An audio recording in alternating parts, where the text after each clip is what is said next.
Bonjour à tous et bienvenue dans ce nouveau numéro de votre magazine Top 243 News diffusé sur Entrepreneuriat TV.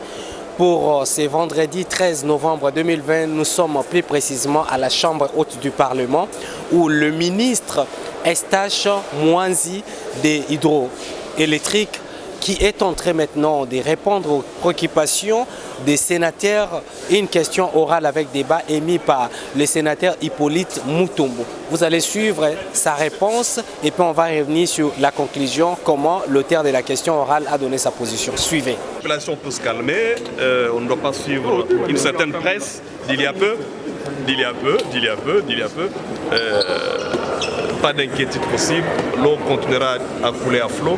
Je l'ai dit il y a une année, lors de la pose de la première pierre de l'usine d'Ozone, il y avait encore une fois de plus une certaine presse qui disait que la desserte d'anneau serait suspendue.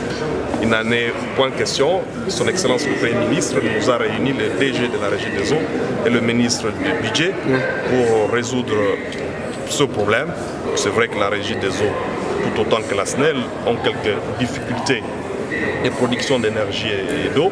C'est lié à la conjoncture, c'est lié à la Covid, c'est lié à beaucoup de problèmes, c'est lié aux recettes qui ne suivent pas les dépenses des recettes nationales. Mais ce problème, le problème de l'eau, le problème de l'électricité sont des problèmes vitaux. Ce problème sera réglé. L'eau et l'électricité seront toujours là et nous allons passer le fait avec le robinet qui coule à flot et avec l'électricité. Nous disons qu'il y a des difficultés réelles liées au fonctionnement de tout le jour. Mais il n'y a pas de blocage. Il y a quelques semaines, nous avions quelques difficultés parce qu'il y avait des groupes au niveau des Inga et Inga 2 qui posaient problème. Mais ces groupes ont été déjà réparés. 3 d'entre ces groupes ont été réparés. Et il y a un autre qui, d'ici le 20, sera réparé. Et nous pensons que nous aurons des solutions. Je crois qu'il faut plutôt poser la question à l'auteur. La population doit retenir que les sénateurs sont là comme ces délégués à la Chambre haute. Et parmi les droits élémentaires du Congolais, c'est l'accès à l'eau potable. Ça fait partie de la Constitution qui dit chaque Congolais a droit à l'eau et au courant. Et à ce titre, les ministres que nous avons invités, nous lui avons demandé de nous expliquer où est-ce qu'il nous amène. Parce que la situation est critique aujourd'hui à la cité. Je crois que vous tous, déjà les journalistes, mais moi-même, avoir l'eau à se laver, c'est un luxe. Ça demande de payer, c'est des bidons. Est-ce que faudra-t-il qu'on puisse être réduit à ce niveau, aller aussi plus bas, alors que nous avons un pays qui, en termes d'eau douce, nous avons un grand potentiel. Nous avons également des nappes presque partout au pays. Est-ce qu'on doit continuer à reculer? Le ministre est venu pour nous reculer ou pour d'abord pérenniser les acquis qui étaient déjà là et puis ajouter. C'est à ça que nous voulons l'amener, avoir donc un tableau de bord. Un tableau de bord qui d'abord fait un état des lieux de l'existant et puis il doit nous dire comment il doit maintenir l'existant et puis marquer de nouveaux pas pour améliorer la desserte à travers tous les pays, y compris pour la population rurale qui fait partie des Congolais. La libéralisation, il a dit qu'il y a des volets aussi de cette loi qui ne sont pas d'application. C'est à ça qu'on l'a convié.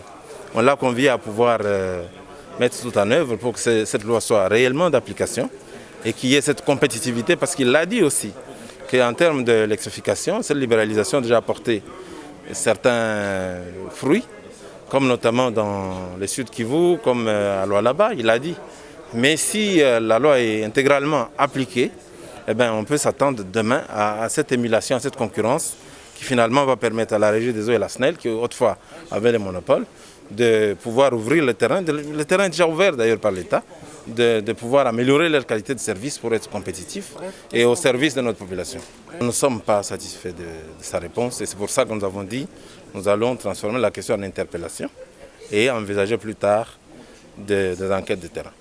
Ça fait partie de notre règlement intérieur particulièrement l'article 164 de notre règlement intérieur. Merci pour votre fidélité, très chers fidèles téléspectateurs de votre magazine d'information à la rédaction pour vous collecter les informations au quotidien Top 243 News pour ce vendredi 13 novembre 2020 à Kinshasa. Nous vous avions fait part de la réponse du ministre d'Hydroélectrique Eustache Mwanzi qui a répondu aux sénateurs, aux préoccupations des sénateurs, mais également l'auteur de la question, le sénateur Hippolyte Mutombo, qui a promis de transformer la question orale avec débat à une interpellation du gouvernement selon les règlements intérieurs de la Chambre haute du Parlement au niveau de l'article 164 qui permet à ce que lorsque l'auteur de la question avec débat n'est pas satisfait puisse transformer la question avec une interpellation.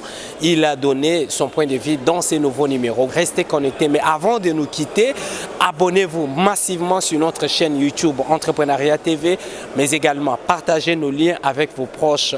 D'ici là, portez-vous bien. À nous revoir très bientôt. Bye.